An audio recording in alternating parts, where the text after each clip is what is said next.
Welcome back. This is episode 248 of the Veterinary Business video show. In this episode, we'll see how to use technology to build your reservoir of potential employees, and we'll hear some very good advice for young graduates seeking a career in practice. We'll ask if you're moonlighting your time as a practice owner. We'll learn the benefits of prepping your staff for tomorrow, and I'll offer you my quick business tip for this episode. I'm John Sheridan, and this is the video show from Veterinary Business.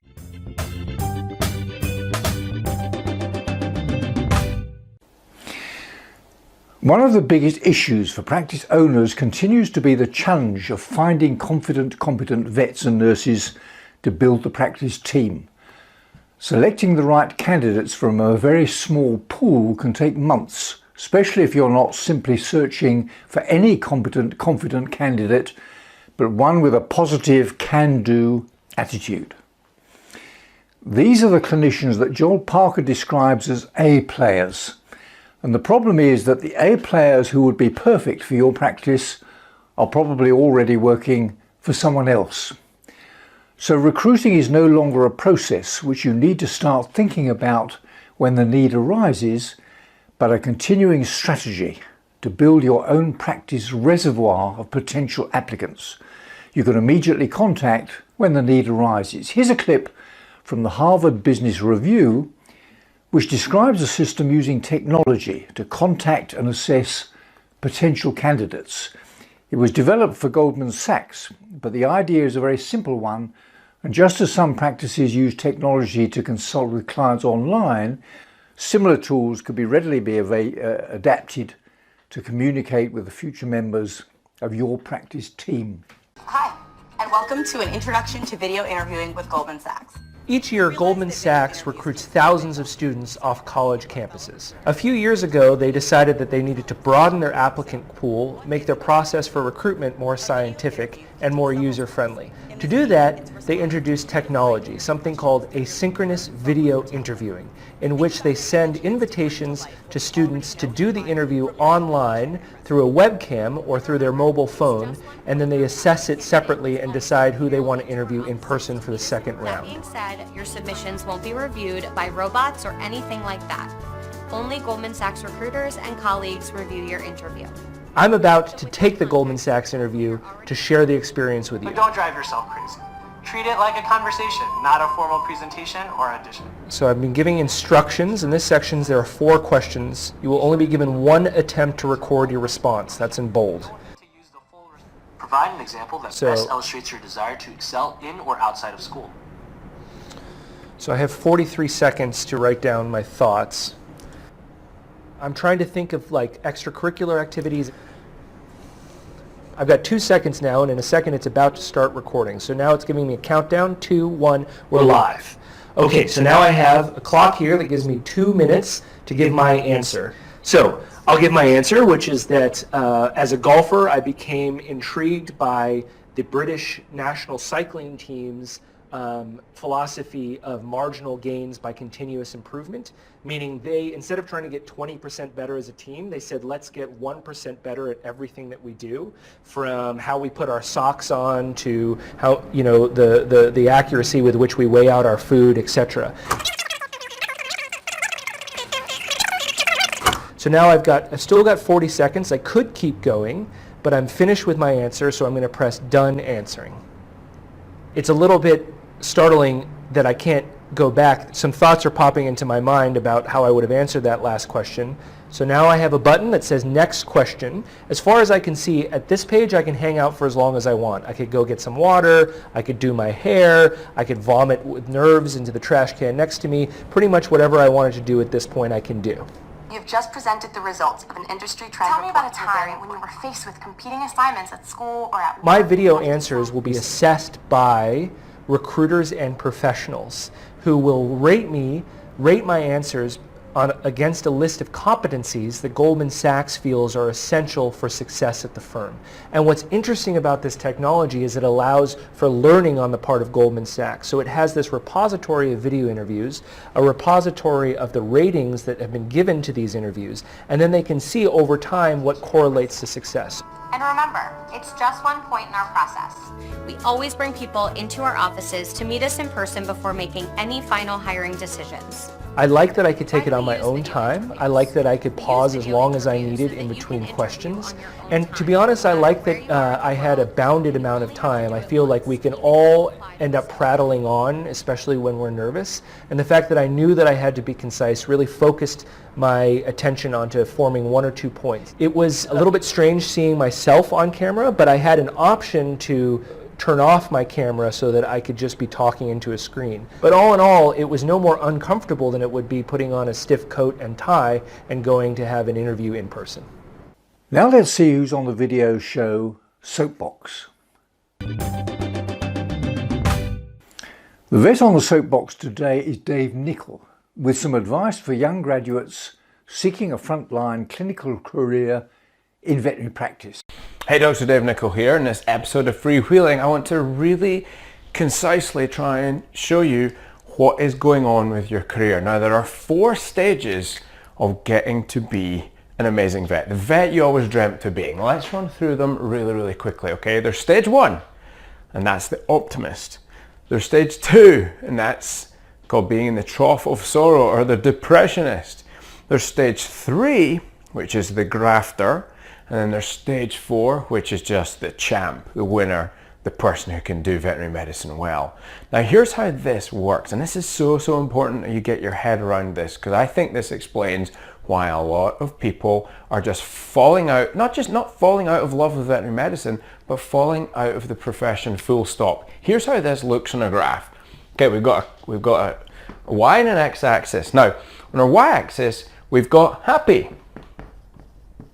Okay, and on X-axis we've got time. Okay, so what's happening over time? When you graduate, you first graduate, you're pretty happy. You made it. You totally crushed your degree, you got through vet school, you made it, and you rock, okay?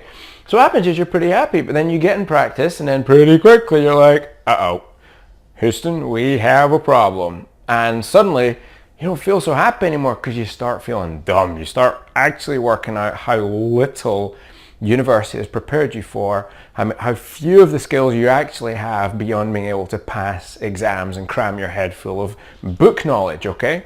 And so you get pretty unhappy, and this is now what we call the trough of sorrow. So you're sitting down here, wallowing around and struggling.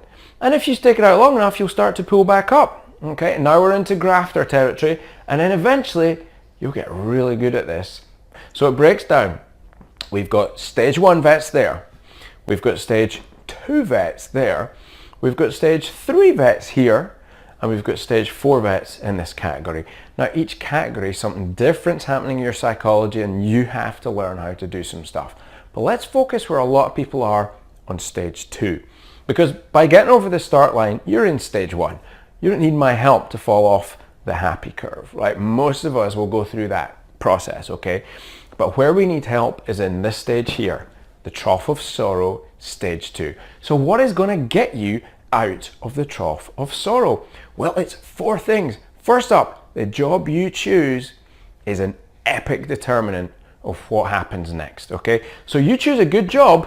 Well, the first thing we're going to need is mindset, okay? So what is going on in your brain? What stories are you telling yourselves? Second thing are tools.